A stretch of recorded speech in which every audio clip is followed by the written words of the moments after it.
Hello guys, this is the Gaming Revolution here, and welcome back to an all-new Call of Duty World War II Zombies The Final Reich video. Now within today's video, I'm going to be sharing with you a new interview that was carried out with PlayStation, as well as the two leads over for Sledgehammer Games' Call of Duty World War II Zombies mode. And this is a very interesting interview, and it has got me so excited for the mode. I am so looking forward to it. I was having doubts when the first trickles of gameplay were coming out, but now that I've seen a lot more gameplay and as well as this interview, it's made me super excited because they gave us a ton of information about the Easter egg for this mode, and it's exactly what I made a video about yesterday. I said within the video, basically if you're unaware from the leaked gameplay, the fireworks achievement, which is in the Final Reich, retrieve the artifact, that achievement has been solved, and essentially you go on a step-by-step quest, but you're literally instructed on what to do. They pretty much guide you through the whole Easter egg, and then you fight a boss fight and you get an ending cutscene. Well, within this interview, they said that that is nowhere near completing the main Easter egg, and that's exactly what I talked about within the last video, that this is going to be for the casual fans. This fireworks Easter egg is going to be for everyone to be able to do in game, and I love how Sledgehammer Games are catering to the hardcore as well as the casual audience, because essentially the fireworks achievement is going to be available easily for everyone. The Dark Reunion achievement in the Final Reich Save Klaus is going to be the main Easter egg ending achievement. That's going to be a massive quest that they said is going to be very challenging. Now, I would assume you have to do the fireworks Easter egg first before you can do the Dark Reunion Easter egg, or maybe it's going to be a completely separate thing. But yeah, without further ado, I'm going to let you guys listen to the interview. This is very exciting. I think that they have gone all out with this mode, and I'm really excited for what to come. I'm going to have a ton of videos when this game does come out, so make sure you are looking out for that. But without further ado, enjoy the interview.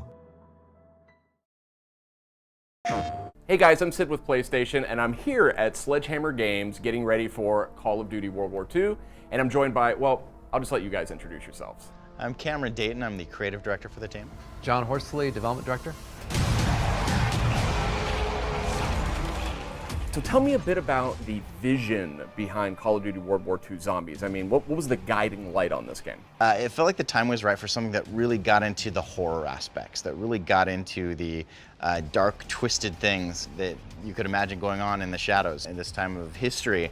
And we realized there was just an enormous appetite in the fan base out there for something that was going to scare them. We decided to go a different direction from the infection, the outbreak, and turn them into a tool, something constructed, something built for a pretty dark purpose. They're purpose-built zombies. They're soldiers. They're built for the battlefield. They don't meander about and are looking lost and confused. They're built for war. They're stitched together. They're built. You can see the nuts and bolts. You can see them carrying bombs and have utility on the battlefield.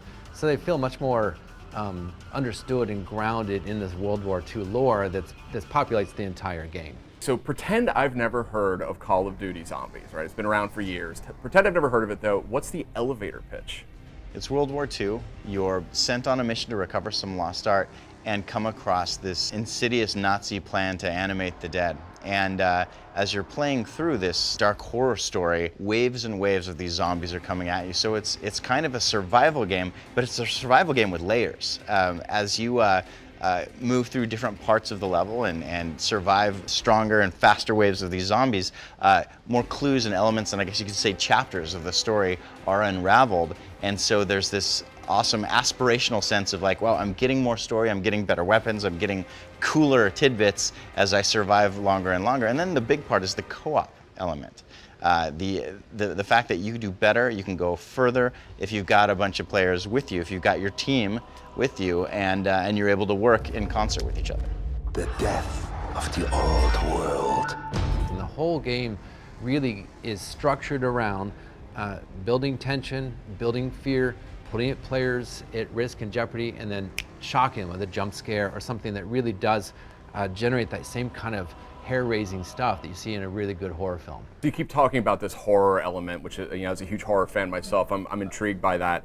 So tell me a little bit more, like what is sort of the art and the science of making a scarier zombies mode? I mean, we geeked out about it. We're like, there are several layers of scary, right? There's the immediate jump scare, you know, and you gotta have some of that. But that's kind of the lower hanging fruit. Sure. There's the fear of getting chased, like the fear of it just being right behind me, you know? You've also got the environmental fear, the fear of something that doesn't belong. There's all sorts of degrees of horrifying environments, but you start out in a fairly mundane, snowy little village in Bavaria. The fear of being chased through something familiar by something horrifying, that contrast is remarkably visceral. Beyond that, we've got the slower build of a story where dark things are being revealed, where little by little you realize it's worse than you thought. And it keeps getting worse.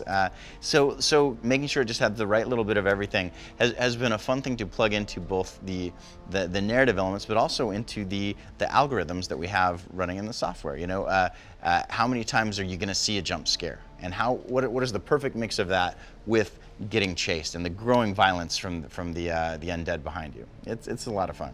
So what would you say is the biggest change that somebody like me, a zombies veteran, is going to notice right away about this one? The prologue or the tutorial is going to be a change. We have a very robust hint system for a new player, and I remind some of the veterans we talked to before that the world is not what it seems. You need to look beyond just the obvious to see the Easter eggs and the secrets and the layers that we've put into the map. It's a very arduous task to discover all of the traditional Easter eggs that we hide in these kinds of maps. We said, well, what if we actually build a more casual path, a campaign where you're getting the major beats of the stories, and it's got all the fun elements of discovery and a boss fight, but when you're through, you're like, there are a couple little hints, little breadcrumbs, you're like, I think there's something more.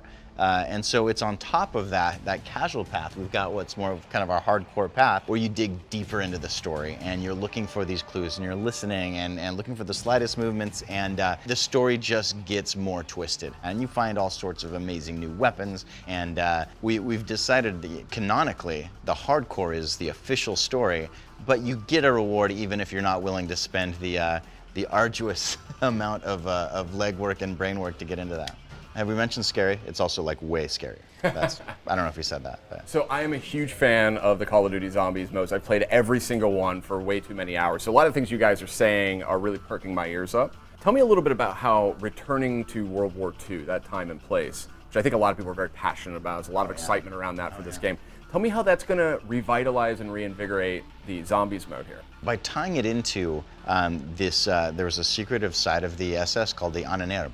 And they were invested in the occult and trying to figure out some of the darker secrets of mankind's history. And it's just a rich field for storytelling. And to go there with our zombies seemed like such an obvious step. And yeah, we get to explore into all that. And so I've had experts in history and in physics and in science that have been bouncing these things off of to make it just credible enough to tell a zombie story. So this map is called the Final Reich. It's the first reveal. It's the inciting incident, I guess you could say, for what's going to be an epic journey. We're getting towards the end of the war, and we've been doing, through some marketing and emails, some discovered diaries, notes, journals between the characters. And they'll get there and kind of uncover the first whisperings, I guess you could say, of a much darker plan. So the Final Reich is the debut map, is the idea to introduce further maps in DLC. Correct. It's setting the stage, but it's very much a stage in and of itself. Before we wrap up here, what's a surprising or unexpected tip that you might recommend to a player who's getting ready to play Call of Duty World War II Nazi Zombies? The hint system does not speak to the Easter eggs. Don't get fooled in thinking you beat the game when in fact you just getting started. Oh yeah, no, we've got some hardcore focused test groups that have still not uncovered some of the mysteries we've got there. And we had one group.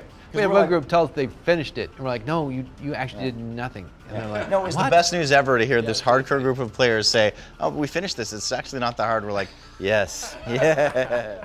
The hint system exists solely for the casual path to get, the players who want to get in and explore and see what the game's all about. But there is this deeper, darker level. It is wicked hard. Guys, hearing you talk about this thing has got me pretty fired up. I'm a huge fan, so really appreciate you taking a little time to talk to the PlayStation folks. Yeah, thanks very much, and I hope the fans enjoy it. Hey, thank you. Call of Duty World War II coming to PS4 November 3rd. I'll be there day one. Will you? PlayStation moment.